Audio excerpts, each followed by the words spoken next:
Diyan ako nagsimula ng pananahi ng mga pang-ipit sa buhok. Kasagsagan kasi ng pandemic, so naghanap ako ng ibang paglilibangan. At ito yung mga unang projects ko. Nung natuto na ako, nasimulan ko na magbenta ng mga ganyan kahit sa mga kapitbahay ko lang. From scratch yung unang materials ko. Tapos sumunod, kumuha na ako ng mga silk fabrics and natutunan kong gumawa pa ng iba't ibang design gaya ng mga ribbons or clip. At unti-unti ko na siyang na-out sa market kahit sa mga online selling. Na-expose ko na yung mga gawa ko doon. Nagsimula na rin ako mag-buy and sell ng mga punda at bedsheet. Para kahit nasa bahay lang ako, may income ako. Pero dahil wala pa naman akong sariling makina, nakikiagaw ako ng time kay nanay kapag wala siyang tahi. Ako muna gagamit ng makina niya. At dumating pa nga yung time na yung mga gawa ko, dinadisplay ko na rin sa Tiangge. Tuwang-tuwa ako pag nakakabenta ako, lalo na kapag konti na lang yung matitira. Tapos, meron ding mga reseller na kumukuha ng mga paninda ko. Ang saya ko na nun kasi kahit papano, naiipon ko na yung income ko at naroroning ko na. Na-attract na nga din ako pati sa pagbenta ng mga bolster at mga unan. Meron akong dinadalan sa palengke noon. Mula sa pang-ipit na buhok hanggang sa mga panghigaan na, pati bedsheet at kumot. Hanggang sa naisip ko, paano kaya kung ako na lang yung mismo gagawa ng mga punda at bedsheet? Pero naiisip na rin pala ng asawa ko yun. Akala ko ako lang. Nagkakaroon na kasi siya ng tiwala sa akin na kaya ko nang gumawa ng mga ganun. Ang sabi pa nga niya, mahirap pa daw yung ginagawa kong mga pang-ipit ng buhok. Madiwara pa daw yung proseso ko doon kesa sa mga bedsheet na to. So ayan, nagkaon-handa ko, dinadisplay ko sa labas at tumatanggap na ako ng mga patahi. Pero gaya nga niyan, isang makina lang ang pwede namin gamitin ni nanay. Kaya salitan lang kung nananahe. Bibong-bibong pa man din ako nung time na yan. Kasi gusto ko na rin magkaroon ng sarili kong makina nang hindi ako nakikiagaw at mas marami akong magawa. Yung mindset ko kasi noon, ayokong may masayang kahit retaso. Maabot na nga kung saan yung mga patahi sa akin. Kaya naisip ko na din magbukas ng Shopee account para dun ko na din napapadeliver yung mga order sa malalayo. At dito na nga, nagsunod-sunod ang mga umu-order ng washing machine cover. Di ko akalain magugustuhan nila yan kahit hindi waterproof. Busy na ako ng time na to kasi halo na yung mga ginagawa ko.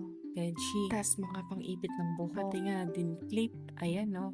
Tapos itong mga nakakakarto na yan, dadaling ko sa palengke yan. May ilang pwesto rin akong pinagbigyan yan. Yung materials ko na yan, galing pa ng Maynila. Oo, sa Divisoria. Ang gaganda kasi, talagang lumuwas ako para makakuha ng mga tela na yun ha. Pero ito mga Canadian fabrics, may mga supplier po talaga ako Hindi yan. Naman ako nahirapan sa pag-rolling ng mga to kasi may tumutulong sa akin gaya ng biyanan ko. O di kaya asawa ko, sila yung magbibigay sa akin ng pandagdag puhunan. Ganyan pa ako magtabas noon, talagang hindi pa ako sanay. Pinahihirapan ko muna yung sarili ko bago ako natuto. Ito yung time na ang daming tambak na tatahiin ni nanay na uniform. At ako may tatahiin din. Kaya kinuha muna namin yung lumang makina ni nanay na galing sa kapatid niya na stock doon. Inayos na ng asawa ko yung lamesa at saka stand niya. Sa part na to, magkatalikod kami ni nanay sa tahian. Sa simula, asawa ko muna yung unang gumamit ng makina na assemble niya. Naninibago akong gamitin eh. Medyo maingay pa kasi. Tapos meron kailangang adjustin bawat tahi ko. Kailangan ko lang talagang sanayin yung sarili ko sa makina na yan. Pero may time talagang ganito, nakikiagaw ako. So, fast forward mga ka-homies. Nagpunta kami ng Pangasinan and higit 1 year yata kami na stay doon. Doon biglang lumakas yung order ko. Order pala sa akin sa Shopee. Ayan, bugbog yung makina ko na inayusan ng asawa ko. Yan yung galing kay nanay. Suportado pa rin ako ng asawa ko dyan. Nang wala ko ngayong video na dalawa kami yung nananahi. May nagpahiram sa aming makina, yung isang ninang namin doon. Tapos, yung mga sumunod na pagkakataon, nakabili na ako ng makina, pero second hand po siya. Ilang beses nilapit sa akin to.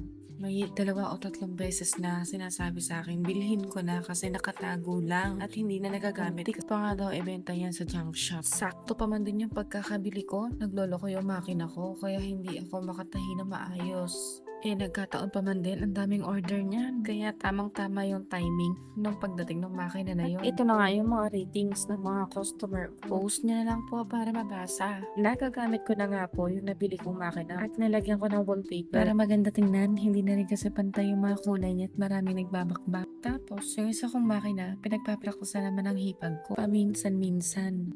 At ito na po yung last kong nabili na makina. Dati ayaw ko niyan kasi ang bilis. Natatakot ako sa pagkabilis niya. Pero naisip ko nga, kailangan ko talaga ng ganitong makina. Dahil samot-sari na nga yung mga ginagawa ko.